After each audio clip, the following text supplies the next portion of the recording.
नमस्कार, मैं हूं राहुल राजपूत। उत्तर प्रदेश के हर माफिया पर बुलडोजर का वार जारी है। पूर्वांचल से लेकर पश्चिमी यूपी तक काली कमाई के साम्राज्य पर महाबली का महाप्रहार जारी है। आज आपको दिखाएंगे कैसे एक और माफिया के किले को इसी बुलडोजर ने ध्वस्त किया, जिसका कानून प्रयागराज में चलता था। आज कहानी अतीक अहमद के साम्राज्य के अंत की।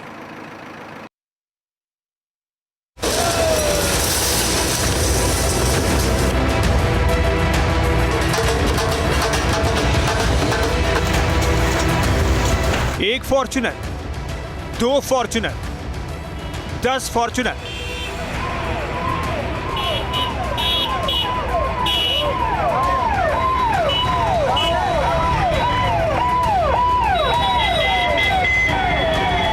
ऊपर जा रहा भाई। 100 फॉर्च्यूनर, 500 गाड़ियों का काफिला है।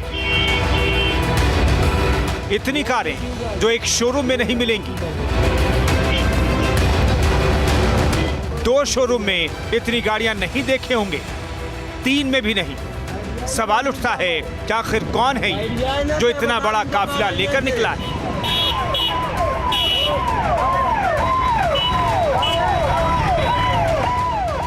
कोई बड़ा कारोबारी, कोई मंत्री या कोई बड़ा नेता?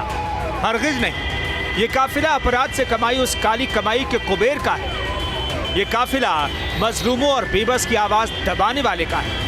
ये काफिला पूरे पूर्वांचल में आतंक का पर्याय बन चुके बाहुबली अतीक अहमद का है।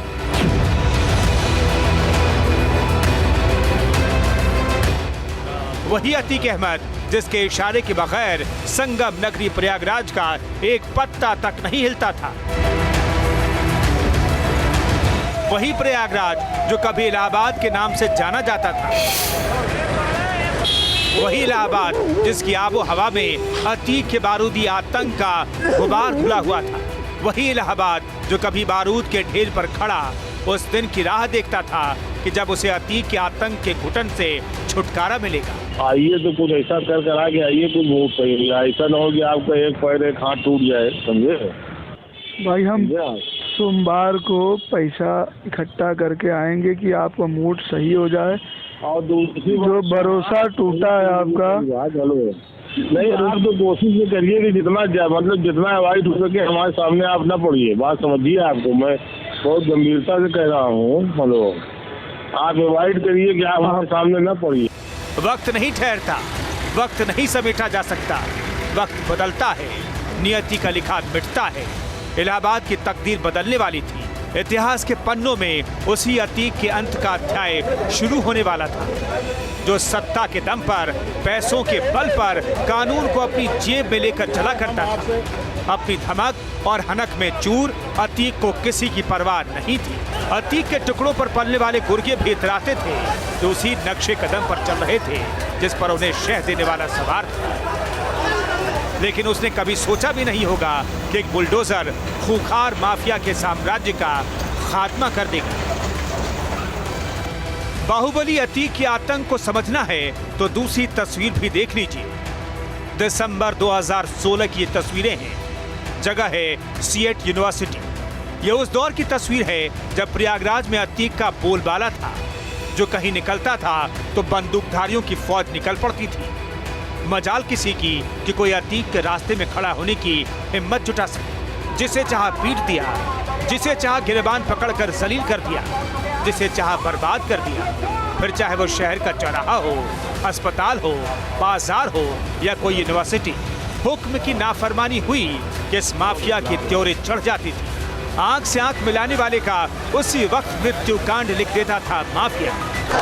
लेकिन वक्त बदला, सरकार बदली और सत्ता में आया एक ऐसा मुख्यमंत्री जिसका अपराध और अपराधियों से 36 का आंकड़ा है। इसी माफिया राज को खत्म करने के लिए शुरू हुआ ऑपरेशन बुलडोजर।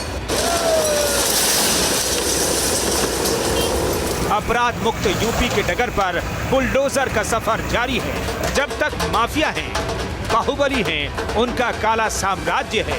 इंसाफ का ये बुलडोजर यूं ही चलता रहेगा, फिर चाहे इस रास्ते में मुख्तार का महल आए या अतीक का किला।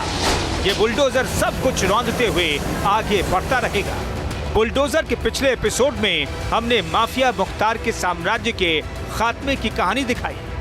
आपको बताया कैसे योगी सरकार ने इस माफिया की ईंट से ईंट बजा दी।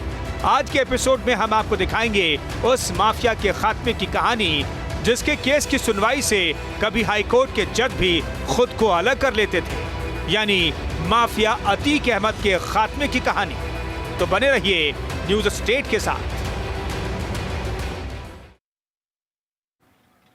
एक वक्त था जब प्रयागराज की सड़कों पर अतीक का काफिला निकलता था तो लोग रास्ते बदल देते थे, लेकिन आज जब ये महाबली प्रयागराज की सड़कों पर निकलता है तो अतीक के गुर्गे रास्ते बदल देते हैं, क्योंकि इस महाबली के चोट से खत्म हो रहा है अतीक का साम्राज्य।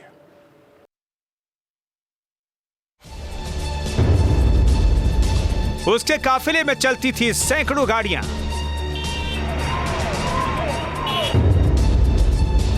वो जब गुजरता था तो खाली हो जाती थी सड़कें।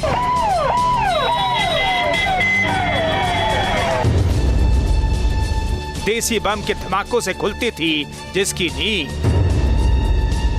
जिसके गुनाहों की लिस्ट इतनी लंबी है कि गिनती करते करते थक जाएंगे आप, जिसके अपराध की सजा सुनाने से डरते थे जज। इलाहाबाद प्रयागराज क्या हुआ? इस माफिया के दिन भी लद गए। शहर का नाम ही नहीं बदल गए बाहुबली के ठिकाने। इस इमारत से निकला हर शब्द कानून हुआ करता था, क्योंकि ये इमारत माफिया डॉन अतीक अहमद का दफ्तर हुआ करती थी। लेकिन वक्त हमेशा एक सा नहीं रहता। यूपी में योगी की आमद और अतीक की शामद एक साथ शुरू हुई। फिलहाल अतीक अहमद तो कानून के शिकंजे में है, लेकिन शहर का कानून तय करने वाली ये शानदार इमारत आज खुद कानून की जद में आकर खंडहर में तब्दील हो चुकी है। जिस माफिया का कभी जेल में दफ्तर होता था, आज वो माफिया गुजरात से यूपी आने में डर रहा है। सरकार ने इस माफिया के मुकद्दर को अपने हाथों से लिखा, जिसकी तकदीर में उम्र भर की सलाखें लिख दी गई। तकदीर में 10 बाय 10 की काल कोठरी। अब आलीशान मकान नहीं, जेल की 4 दीवारी के अंदर सांस लेना होगा। रही सही कसर पूरी कर दी बुलडोजर ने। अतीक गैंग को इंसाफ के बुलडोजर ने वो चोट पहुंचाई जिसे माफिया और उसके गुर्गे कभी भूल नहीं सकते। कार्रवाई के दौरान करीब अतीक गैंग की 325.87 करोड़ की संपत्ति जब्त की गई। गैंग के 89 सदस्यों के खिलाफ कार्रवाई की गई, जबकि 60 गुर्गों के शस्त्र लाइसेंस या तो निरस्त कर दिए गए या जब्त हुए। जिसके खौफ से कभी सूबे में शूरमा थर्राते थे, उसके जहन में खौफ कुछ इस कदर भर गया है कि वो खुद की जान की सलामती की जुगत में लगा है। जी हाँ, यही वजह है कि अतीक ने भी मुख्तार की तरह ही खुद को अहमदाबाद जेल में शिफ्ट किए जाने की जुगत लगा ली। हालांकि सूबे की सलाखों से दूर है, लेकिन अतीक के संपत्ति को कुर्क किए जाने की कार्रवाई लगातार चल रही है। प्रयागराज में बाहुबली पूर्व सांसद अतीक अहमद के खिलाफ सबसे बड़ी कार्रवाई में अतीक अहमद के चकिया स्थित आवास पर सरकारी बुलडोजर चला दिया गया। बताया गया कि प्रयागराज विकास प्राधिकरण से इस भवन का नक्शा पास ही नहीं था। प्रयागराज में बाहुबली अतीक अहमद के घर पर चला बुलडोजर। अतीक के चकिया स्थित आवास को पीडीए ने जमींदोज कर दिया। अब तक अतीक से जुड़ी 325 करोड़ की संपत्ति को बुलडोजर से रौंदा जा चुका है। यानी कि संदेश साफ है कि योगी राज में अब माफिया सरगनाओं की खैर नहीं। कार्रवाई सिर्फ माफिया सरगनाओं पर ही नहीं, बल्कि उनके जानने वालों पर भी हो रही है। आगे हम अतीक के माफिया बनने की कहानी आपको बताएंगे। उसके रंगबाजी से लेकर ठेकेदारी तक हर कार्य कारनामे का काला चिट्ठा आपके सामने रखेंगे। तो बने रहिए न्यूज स्टेट के साथ।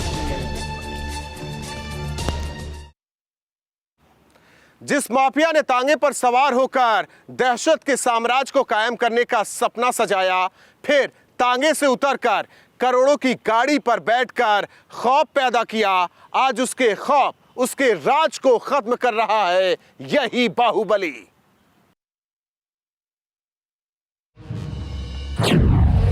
अतीक अहमद, उम्र 17 साल 1979। ये वो साल था जब इलाहाबाद की सरजमी पर एक नाबालिग ने कत्ल को अंजाम दिया और जुर्म की दुनिया में एंट्री की।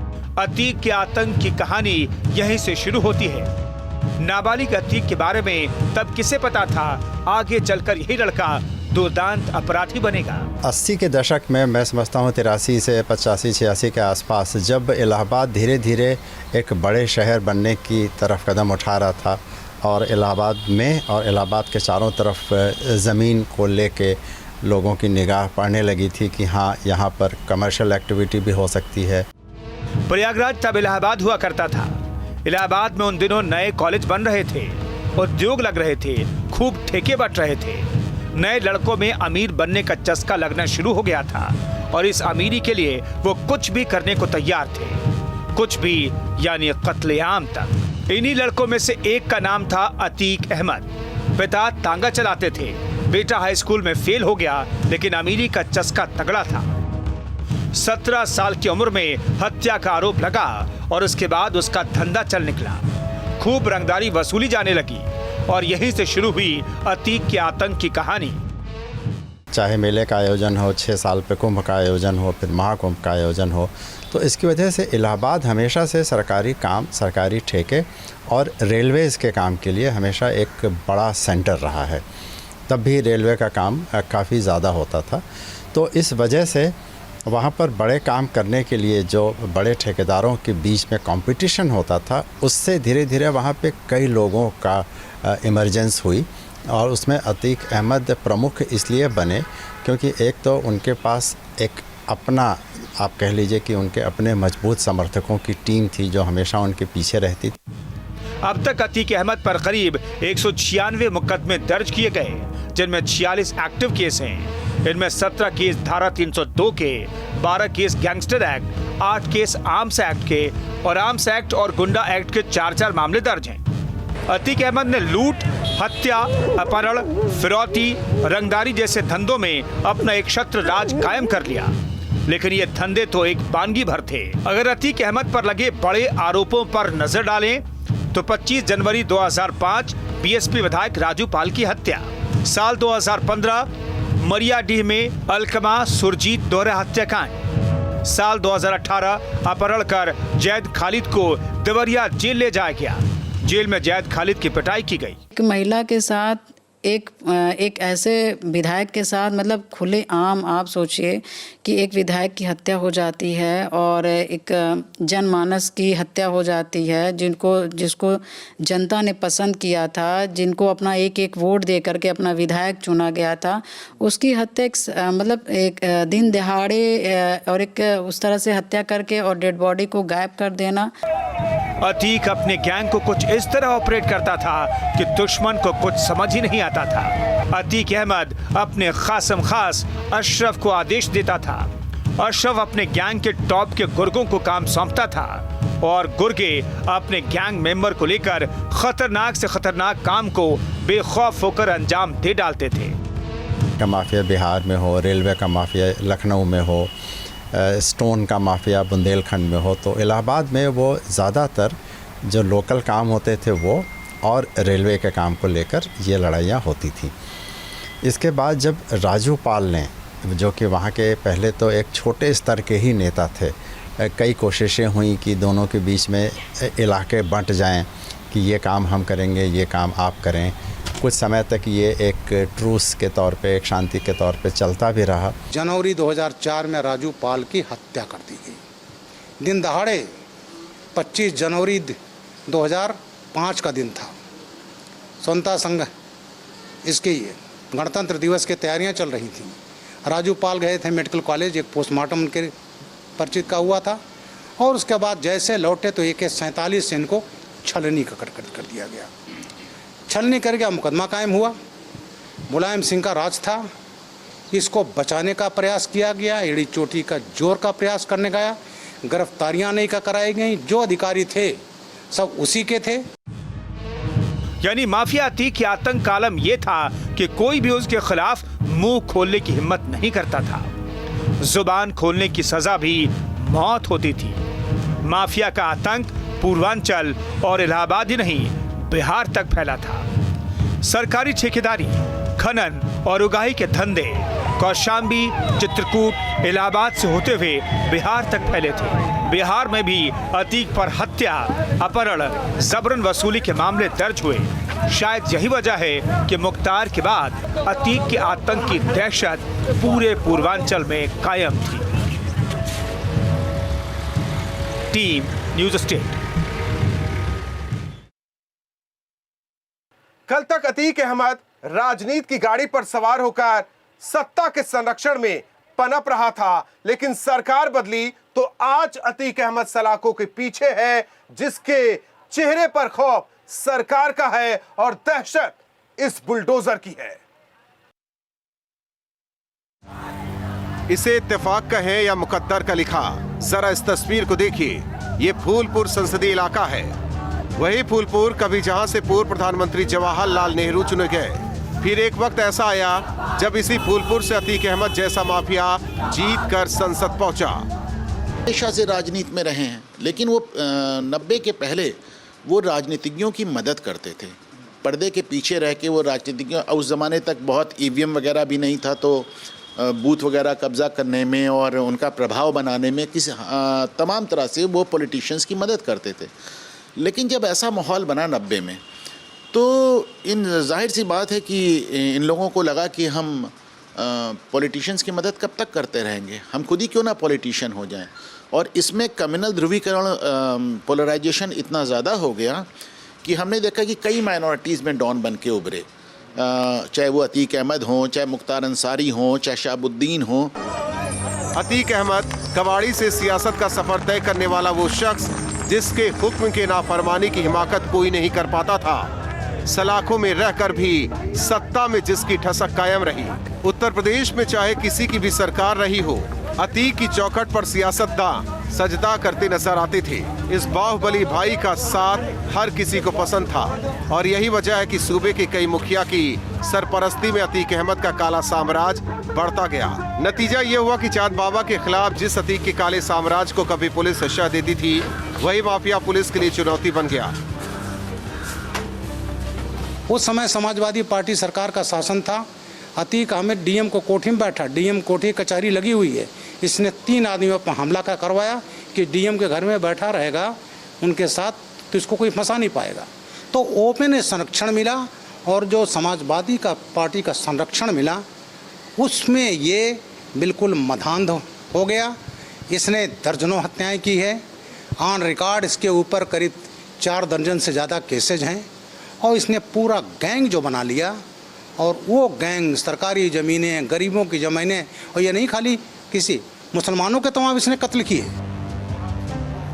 पुलिस जब तक अतीक के सफाए का मन बना चुकी थी, लेकिन अतीक को इसकी भनक लग गई और उसने एक पुराने मामले में जमानत तुड़वा कर सरेंडर कर दिया। उसके खिलाफ NSA लगाया गया। बाहर लोगों में मैसेज गया कि अतीक बर्बाद हो गया। लोगों में सहानुभूति पैदा हो गई। अब माफिया अतीक को सियासत ही बचा सकती थी। जेल से आते ही उसने इस सहानुभूति का फायदा उठाया। 1989 में यूपी में विधानसभा चुनाव में इलाहाबाद पश्चिमी से अतीक ने निर्दलीय पर्चा भरा। अतीक ने 1991, 1993 में भी लगातार निर्दलीय रहकर चुनाव जीता। इस बीच सपा से नजदीकी बढ़ी। 1996 में सपा के टिकट से चुनाव लड़ा और चौथी बार विधायक बना। 2002 में अपना दल से ही चुनाव लड़ा पुरानी सीट से, और 5वीं बार शहर पश्चिमी से विधानसभा में पहुंच गया। एक वक्त था जब माफिया अतीक को बचाने के लिए दिल्ली से फोन जाते थे, यानी राजनीतिक संरक्षण ने इस माफिया को पनपने में खूब मदद की। लेकिन वक्त को बदलते वक्त कहाँ लगता, यानी बदले वक्त ने ऐसा पाशा पलटा कि खुद को अजर अमर समझने वाला अतीक अहमद आज दहशत के साए में वक्त बिता रहा है। वो यूपी आने से कतरा रहा है। प्रयागराज की सड़कें अतीक अहमद के आतंक की गवाह हैं उसके सियासी सफ़र की। लेकिन आज ये माफिया अपने शहर तक आने की हिम्मत नहीं कर पा रहा है। वो तो यूपी तक आने को तैयार नहीं है। उसे गुजरात की अहमदाबाद जेल ज़्यादा सुरक्षित लगती है। जरा सोचिए ऐसा क्यों और कैसे हुआ। जाहिर सी बात है, ये सब मुमकिन हुआ है मिशन अपराध मुक्त यूपी के चलते, और इन सब के pीछे है सीएम योगी की मजबूत इच्छा शक्ति, जिसके चलते ही पुलिस इस माफिया पर खुलकर एक्शन ले पाई। Team news state.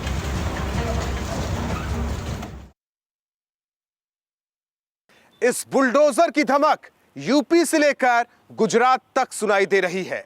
तभी तो अहमदाबाद जेल में बंद अतीक अहमद यूपी में पेशी पर नहीं आना चाहता, क्योंकि एक तरफ जारी है बाहुबलियों पर सरकार का वार, तो दूसरी ओर जारी है महाबली का महाप्रहार। एक नहीं, दो नहीं, 10 नहीं, 100 नहीं, ये 500 गाड़ियों का काफिला है। यूपी के उस बाहुबली का काफिला जो विधायकों तक की हत्या की जुर्रत कर सकता है। ये बुलडोजर है और जिस इमारत को जमींदोज किया जा रहा है वो माफिया अतीक अहमद के काले साम्राज्य का एक छोटा सा ठिकाना भर है, लेकिन ये झलक है माफिया राज के खात्मे की। ये एक तस्वीर भर नहीं बल्कि गुंडा राज के खात्मे की कहानी है, जिसे पूरे हिंदुस्तान ने अपनी आंखों से देखा। इसी तरह की कार्रवाई का असर है कि यूपी में बेफिक्र मौत का सौदा करने वाले बाहुबली अब बर्बादी के कगार पर है। सीएम योगी और उनके सिपासलारों ने हर माफिया को सबक सिखाने की ठानी तो प्रयागराज में भी कोहराम मच गया। अपराधी कोई भी हो, उसके साथ उसको पहले से चेतावनी दे दी गई कि भाई देखो, अपराध करोगे तो कानून के नज़र में आप अपराधी माने जाएंगे और आप कानून फिर अपना काम करना प्रारंभ कर देगा।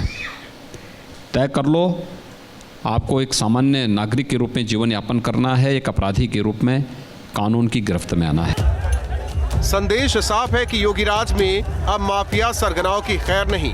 कार्रवाई सिर्फ माफिया सरगनाओं पर ही नहीं बल्कि उनके जानने वालों पर भी हो रही है। एक एक माफिया सरगनाओं के गुर्गे जेल में ठूसे जा रहे हैं, या फिर जिस किसी ने सत्ता और शासन को चुनौती देने की कोशिश की उसका अंजाम योगी राज में तय है।